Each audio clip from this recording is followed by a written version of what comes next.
how did I get this iridescent look? With iridescent paint. Isn't that cool? Check this out. I'm using brown to add some highlights to this lion's mane.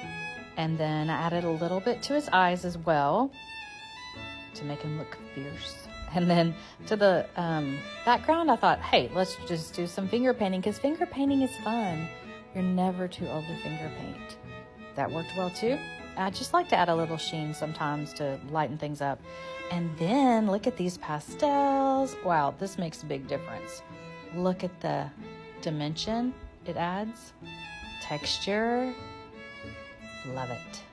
Gotta try some old pastels sometime. And then I added a little to the ears of the lamb, and voila!